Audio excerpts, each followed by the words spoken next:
As we go through the grid, we'll also update you on the situation with Russell Ingall, which has just come to hand. This is how they'll start race 2. Skaife alongside Bright, then Murphy and Kelly. That'll be the grid there. Lowndes, Ambrose, Bernard, Richards, Bow, Longhurst, Wheel and Wilson. Now, Russell Ingall will start from position 16. He's been penalised 22 seconds for a tangle with David Bernard. If you look down the right-hand side of the screen there, you'll see those yellow boxes. That shows where the car's qualified, so you get a pretty good idea of how they've moved around during the race. Cameron McLean qualified 22nd up to 21st. There's been some big movers in the pack, particularly Craig Lowndes and Greg Murphy. Paul Wheel was another big mover as well. Brad Jones in all sorts of trouble yesterday, qualified 11th, right back to 30th. Tander had a broken bolt, and his Watts linkage put him out when he was very strongly positioned yesterday, and that's cost him a lot of track position. And there's the ominous sign of the front row of the grid.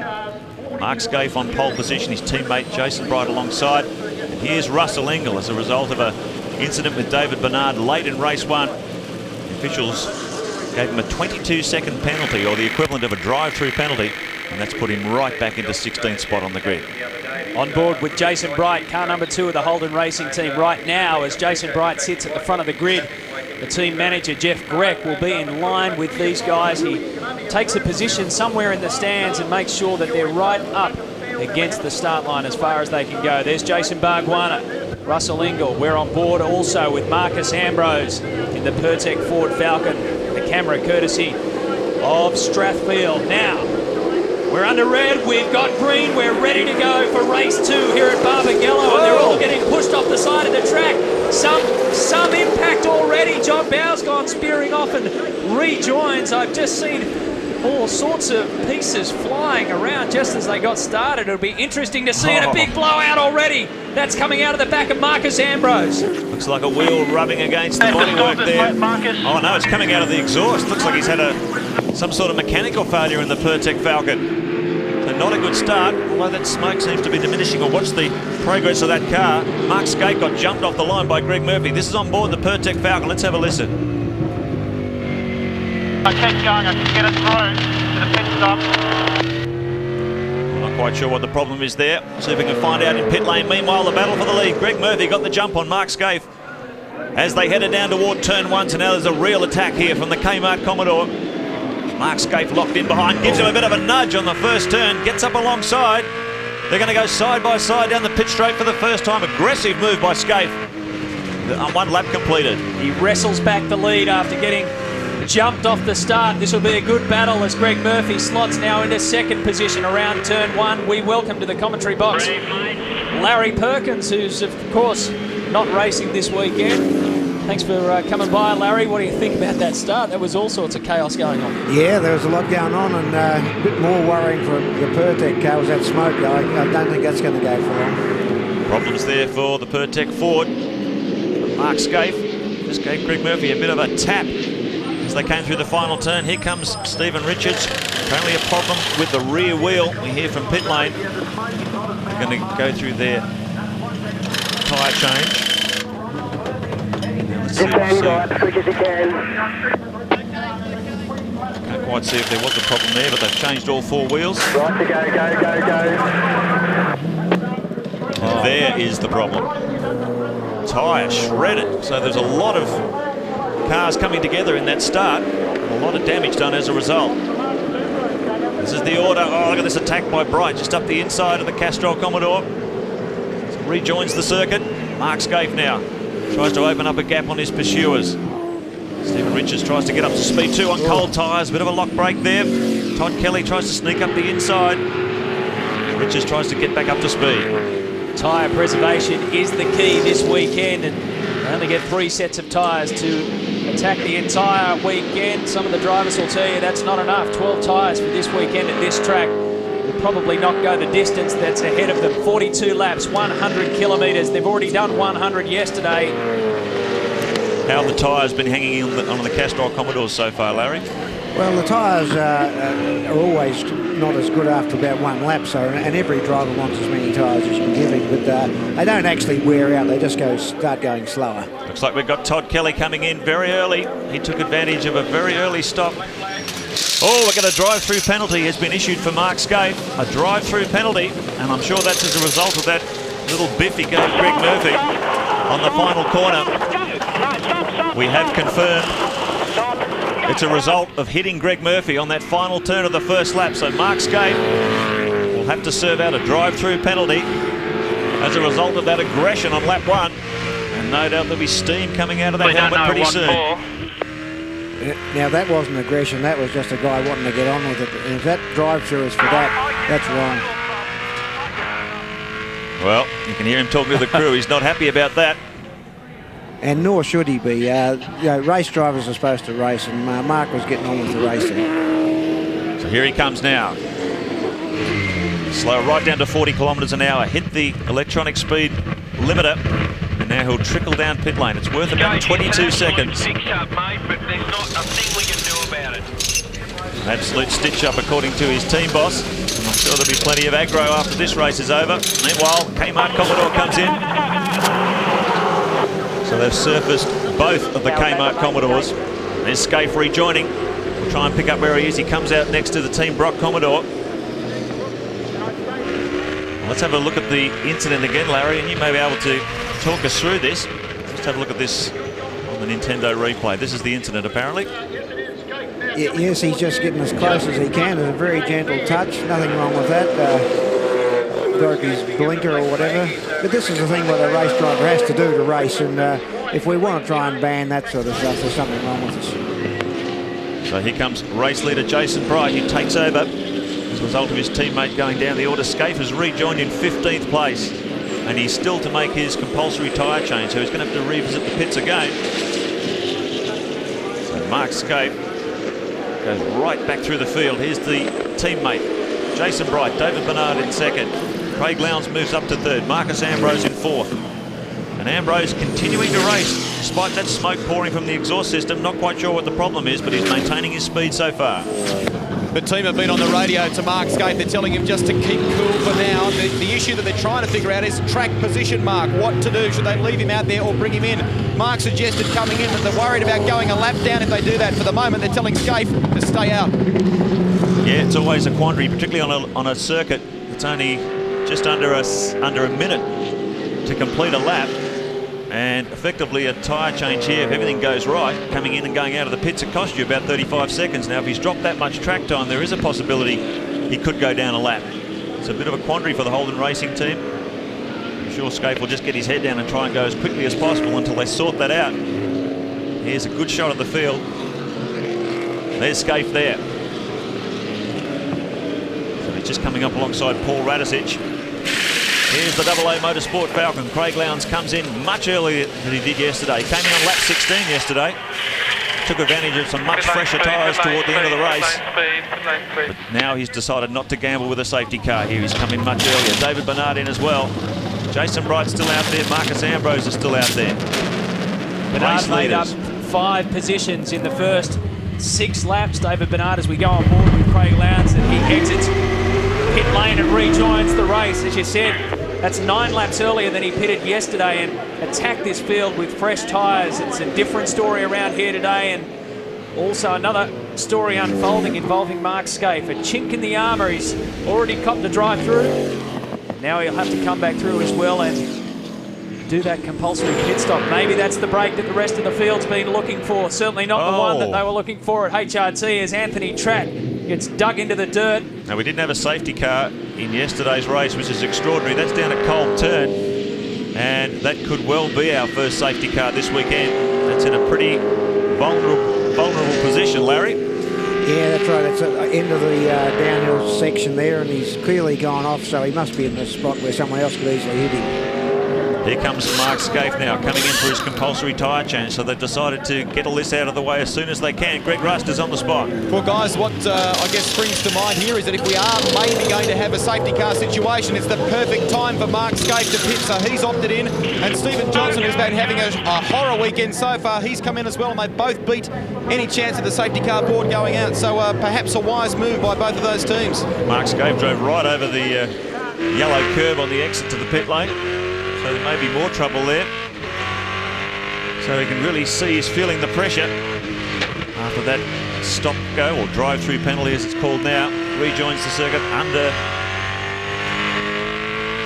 Difficult conditions for the Holden Racing team. And that's where the car is, just offline there. Anthony Track on the Toll IPEC Falcon. So there's a rash of pit stops going on here, Baz.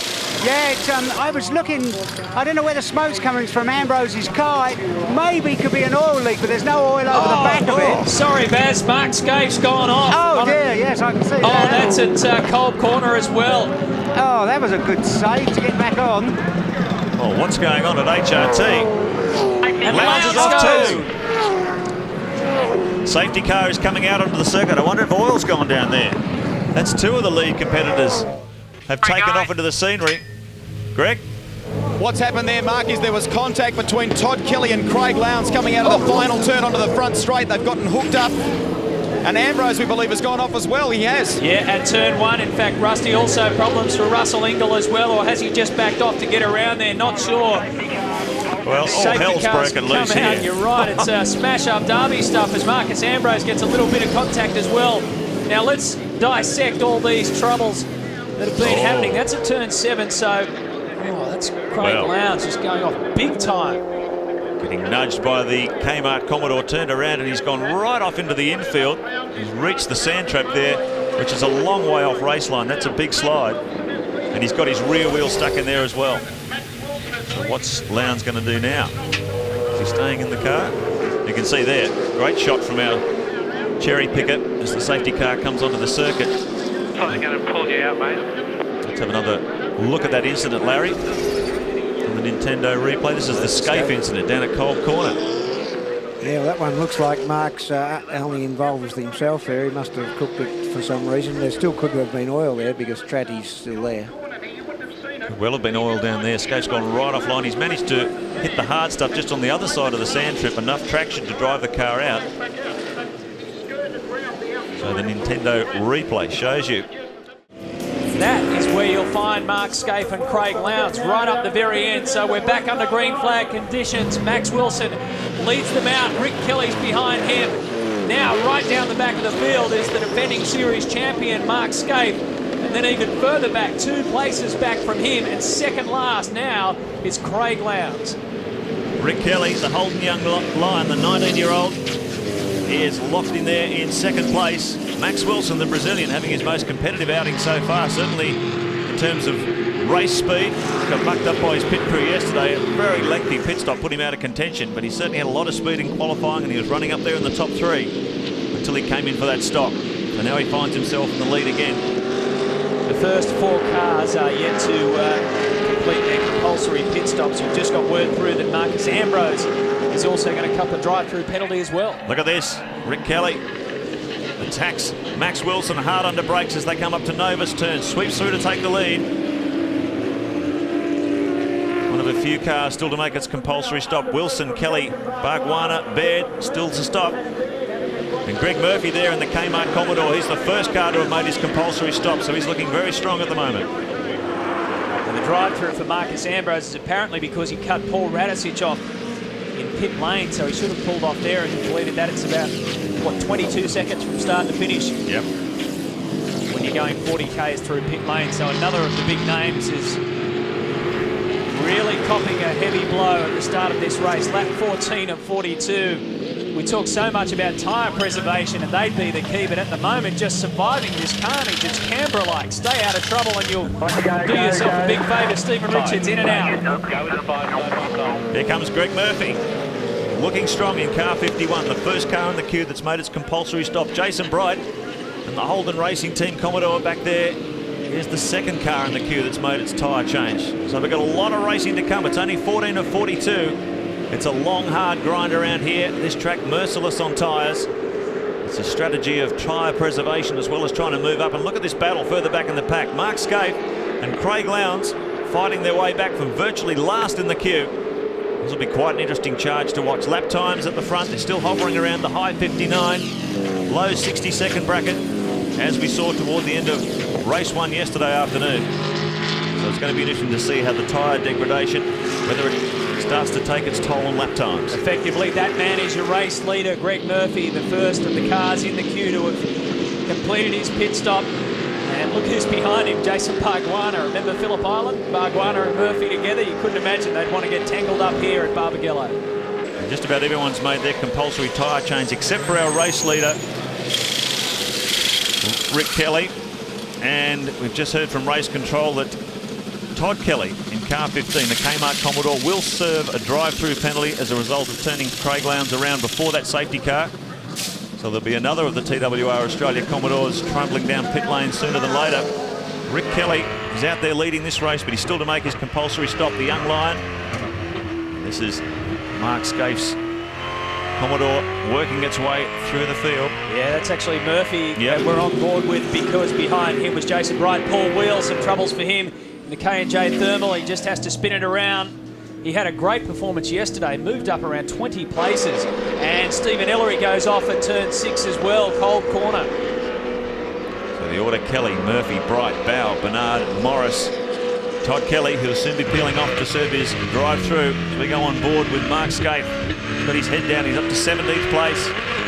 After going right to the back of the field as a result of two incidents, one a drive-through, and then a wild moment down a cold corner where he almost beached the car in the sand trap. But he's making pretty strong progress with the field so far.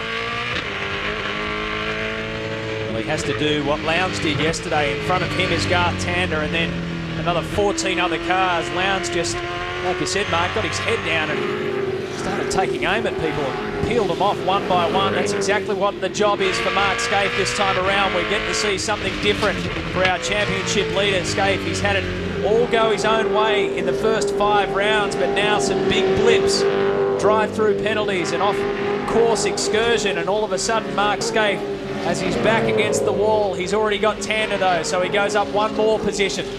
I'd expect him to make pretty rapid progress through the field though. These cars have been demonstrably faster than anyone else this weekend. And it's interesting seeing him in a situation now where he's got to really carve his way through the traffic. It was probably easier in race 1 because he was sitting out in front and he could really drive a conservative tyre management strategy, but now he's really got to work for his money. The halfway mark of the VB 300 of race 2 as Todd Kelly rejoins our race. Our leader will be Greg Murphy, but the challenge now is all up to Mark Skaife. Rick Kelly's yet to pit, so it'll be Murphy, Bright, John Bow, the best of the Fords. David Bernard has had a good weekend. Paul Morris is up there. Longhurst, Crompton, McConville and McLean. Greg Murphy is our race leader, and just take a look at the crowd here in WA. They've really come in numbers on lap 23 of 42, race 2 of round 6 of the V8 Supercar Championship. The V8 Supercar fans love their motorsport, and when the circus visits here, they certainly support it. Here's the battle for the lead. Greg Murphy and Jason Bright on board the Kmart Commodore. Murph did a fantastic job yesterday to fight his way through the field. Got up to challenging for the lead at one stage. So the Kmart car using its tyres very effectively. You can see the telemetry in the bottom left hand of your screen showing road speed there. Oh, look at this. Very, very close. Jason Bright under brakes up toward Cat Corner. And Mark Skaife has had another excursion off the track. He's beached it big time at Nova's turn. That's the corner coming onto pit straight, and he is well and truly off in the sand trap. Well, what's been happening here with HRT, Larry? Isn't it amazing how you can have such an amazing season and then it all turns to this? Yes, it doesn't take long to go wrong. We don't know why he went off there. He may have just plain cooked it, but he's never going to get out of there, that's for sure. Well, I mean, realistically, that's the sight that everyone wanted to see, the door open at HRT, because it's now wide open for someone to step in and stop this incredible streak of Mark Skaife. He won race 1, so he's certainly still in the hunt to take the overall round. But right now, Greg Murphy is leading this race, and they'll all know that this is the best chance they're going to get in the first 6 rounds of the season to knock this bloke off his pedestal. Mark Skaife still sitting inside the car. Here's the Nintendo replay. One of the Castrol Commodores, I believe it was Russell Ingall. We're hearing from one of our observers. He was trying an outside move on Russell, and he's come off second best. Here's another shot from inside. He's way offline there, Larry. Yes, it just didn't have enough black road under him, and yeah, Russell won that little fight. Well, back under safety car conditions as a result of that. Skaife's still stuck in there, so... Yeah, it's got nothing at the top of the pedal at all, and then plenty at the bottom. Oh, what an incredible turn of events.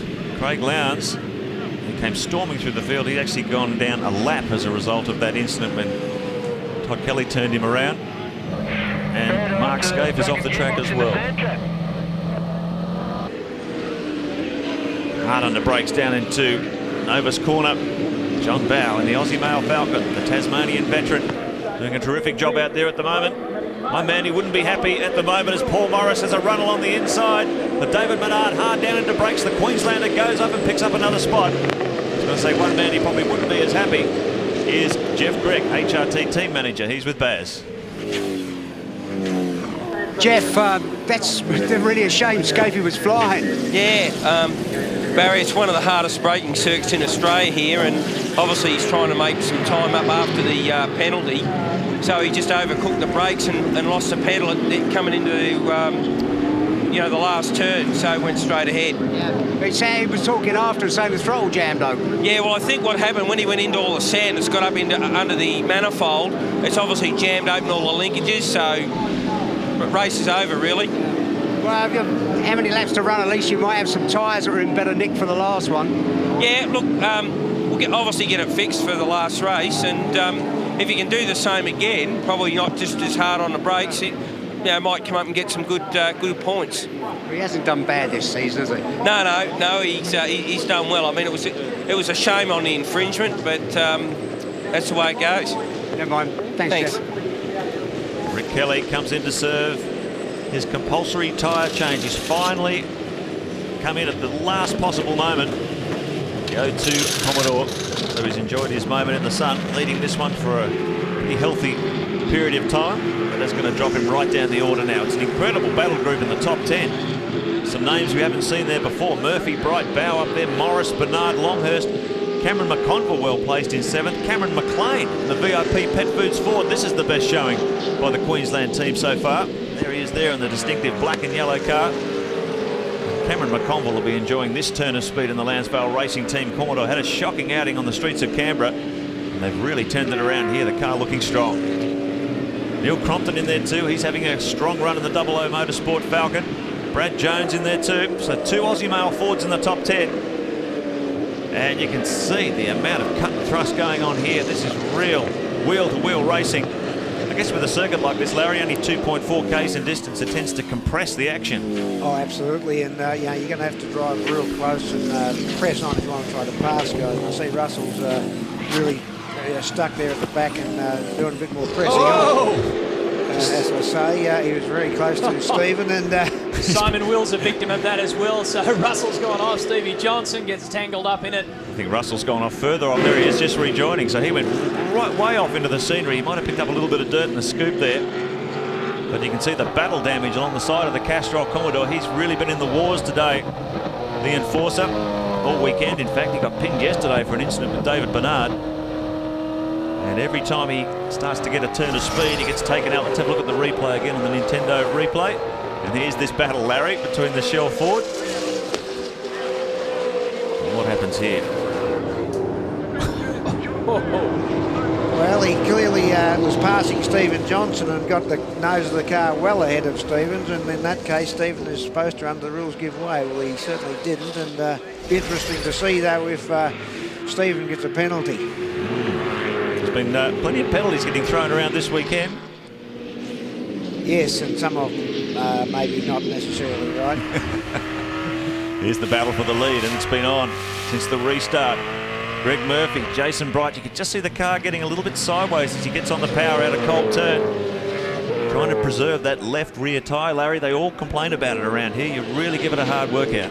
Oh yeah, look, it's an abrasive track, and it's always on that left tyre. Now, after only a couple of laps, the tyres are groaning something shocking, and you just got to persevere with them and don't slide it too much. On board with Greg Murphy in the leading car, the Kmart Commodore. Telemetry down on the left-hand lower side of your screen tells the story. That's road speed on the analog display. Revolutions in the box there, brake applications as well. Murphy's getting a work over here from Jason Bright. And John Bowe in the Aussie Male Falcon is really climbing into contention. He's very close to this leading duo. First of the Fords, Paul Morris in 4th, David Bernard in 5th. And there are some unusual names you don't normally see in the top 10. To toward the end of this. McConville, Crompton, Cameron McLean, Brad Jones, Rodney Forbes is just outside the top 10. Tony Longhurst in 6th position at the moment. As Larry throws his hands in the air in the commentary box here, we understand that Russell is going to get a drive-through penalty. Yeah. Well, that's the second penalty for a driver having to go. It's, I'm really not too much impressed with this at the moment. I felt that Stephen should have given way to Russell there, not the other way around. Radicic and Barbagallo going out at hammer and tong. Here comes Craig Lowndes, the 00 Motorsport car, but he's a lap down as a result of that incident. So he has got an awful lot of work to do to try and climb his way back into contention for race 3. We're down here trackside at the moment with Kmart team boss Rob Crawford. How are Greg's tyres and will they last? Yeah, it shouldn't be a drama. We've roaded them this morning, so it was just playing a conservative game. What about for the final race though, mate? We've got another set there, so it shouldn't be a problem. There you have it. Yeah, Rob hasn't been off-riding his motocrosser in between races. That's the new safety helmets that all the teams are wearing now as a result of an increase in pit lane safety. It's good to see the guys wearing head protection particularly, because pit lane can be a dangerous spot. If this battle continues between Paul Radicic and Craig Lowndes, Lowndes is just trying to claw his way back to try and get a lap back. He's gone lap down. Todd Kelly. Car 15, you saw him involved in that incident with Lowndes. He served his drive-through penalty, but now he's stranded. Yes, I can hear it. Yes, I can hear it. Looks like it's just coming over. Barbagallo turn as you plunge down into Kolb. He's way off on the grass there. So his teammate's leading this one. Here comes Lowndes, trying to fight his way through. Radicic moves over to cover his line. So a very frustrating day for Craig Lowndes in a race that really showed promise before this one started. Here's the battle for the lead though. We're getting close to the end, and look at Bow in the Aussie Male Falcon. He's closed right in. There's a comparison of the last 5 lap times, and you can see Bow has just been taking a little bit out of him, sometimes 4/10 of a second. So the Aussie Male Ford is flying at the moment. He's been consistently doing pretty much 1 minute flat, John Bow, for the last 5 or 6 laps at least. So he's got himself right in the position for a podium finish here. That's your leading group. 5 laps to go. You can hear it on the team radio. Greg Murphy leads the way. Jason Bright, then John Bow. Paul Morris is in 4th position, and it's Bernard, Longhurst, McConville, Crompton up to 8th, McLean in 9th, and Brad Jones in 10th. Well, the VIP Pet Foods boys would be happy about that. They've had a wretched season so far.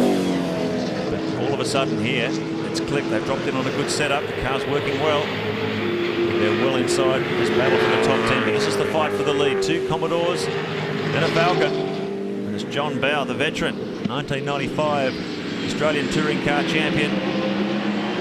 Enormously experienced. And he's really putting that experience to good use here. The car obviously working well. Bow getting everything out of it. He tries to close the gap on these 2 leading Holdens. Down to Nova's turn. Hard under brakes. Swing onto the pit straight once again. Jason Bright has not been able to find even a chink in the armour from Greg Murphy. Even though these 2 teams work under the TWR Australia umbrella, they do operate as very separate outfits. They go their own way on shocks and various things in terms of their race setup. And Murphy, by his own admission, will tell you that the Kmart team have struggled to come to terms with the Dunlop, the new Dunlop control tyre, in comparison to Holden Racing Team, but it looks like now they are starting to get a handle on it, because this car is very, very competitive. And if you want to look ahead further to race 3, it also sets up an interesting situation, because Jason Bright finished 2nd in race 1 and Murphy finished 3rd in race 1. So these guys with Mark Skaife out of the equation in this race sets up a hell of a battle in race 3. Another 100 Ks to go to decide who will be the overall champion. Round 6 in Barbagallo. Will Skaife continue that streak? Will he fight back? Or will it belong to one of these guys? Maybe Murphy, maybe Bright, maybe a Ford can break the drought. Well, I guess in Mark Skaife's favour, if he had to have a bad round, it had to happen in these races where you're not up against this double point situation. Only 80 points per race, so in terms of dropping out of a race, he couldn't have picked a better place to do it in terms of protecting his massive points lead. Here's Rodney Forbes having his most competitive outing in a long time. He's up in 11th. And here comes his teammate Craig Lowndes trying to wind his way through to unlap himself. But he's got an awful lot of work to do and time running out. Lap 40 of 42 for the 3 times champion. Yeah, I'm with the Aussie Mail team. But so, Kim, good day for you so far, 3rd and 9th. After yesterday, yeah, the Aussie Mail Falcons are moving forward at a great rate of pace. Bradley's moving forward from where he started, and John's putting pressure on the two Holdens at the front. So hopefully the Aussie Mail Falcon will move forward. We'll get a good result. Everybody's worked hard. We had great pit stops. It's just a whole team. Sorry. There's action everywhere. Well, we're now 3rd and 8, Barry. It's not one of yours. No, it's not one of mine, but V8 Supercars. How better racing can you get? Well done. Here. VB 300 is alive. That was a real disappointment for Paul Morris. He was running very strongly there, and he's just lost it right toward the end of the race. John Bow has not been able to mount a serious challenge to these leading cars. He's just hovering around there behind Bright, but just doesn't quite have enough to be able to mount an attack. So the order at the moment is Murphy, Bright, Bow, then a bit of a gap back to Tony Longhurst, having a very competitive run in the better electrical Ford. Cameron McConville moves up to 5th, Prompton up to 6th, Bernard in 7th, Brad Jones in 8th, Cam McLean in 9th. And Paul Morris, he's rejoined, I think, in 10th spot. We'll confirm that next time around. They've got the debris flag out, guys, at the moment down at turn 1. They're saying that there's some dirt on the circuit, and I think that is from Paul Morris when he's gone through in the Cirame Commodore off at the final turn. He's gotten a heap of dirt in that front spoiler and scooped a heap of it out like a tractor. And of course, when he's hit the brakes big time at turn 1, all of it's unloaded. Yeah, it's all sorts of drama in this race. Larry would like to, before this one finishes, thank you for joining us in commentary, and we're certainly looking forward to seeing you back in action at Oran Park and, of course, the Enduros later in the year. Yeah, well, no worries. Gee, look at the sand around there. Well, as a result of that trap, look at the amount of dirt he dumped on the circuit. Oh, he took it all the way down the front straight, didn't he? So here they come. Final turn, final lap for Greg Murphy. This will be a big lift for the Kmart squad. Todd Kelly retiring from this one, but his teammate has done it beautifully. Car number 51, Greg Murphy, becomes only the 5th man to win a race this season. His best performance of the year. The Kmart Commodore goes across the line first. Bright in 2nd. John Bow, his best race finish for the season as well, in 3rd. The first of the Fords. Then it'll be Longhurst. Cameron McConville, what a great effort from him. Neil Crompton up in 6th. Then it's Bernard, Brad Jones, Cameron McLean comes across in 9th, and Paul Morris, is he going to hold on to 10th position, covered in dirt? But he gets across there, and he's followed by Rodney Forbes. And that 2-car assault has reaped the rewards here at Barbagallo. The guys who are highlighted in yellow are our movers and shakers. Cameron McConville went up 18 positions. Cameron McLean finished 9th, his first top 10 of the year. The guys who went backwards, Marcus Ambrose dropped 18 and Craig Lowndes dropped 23. Bradley Jones, he was the best mover of the day. 22 positions he moved through the field. And what about his teammate John Bow? A podium finish for the first time this season.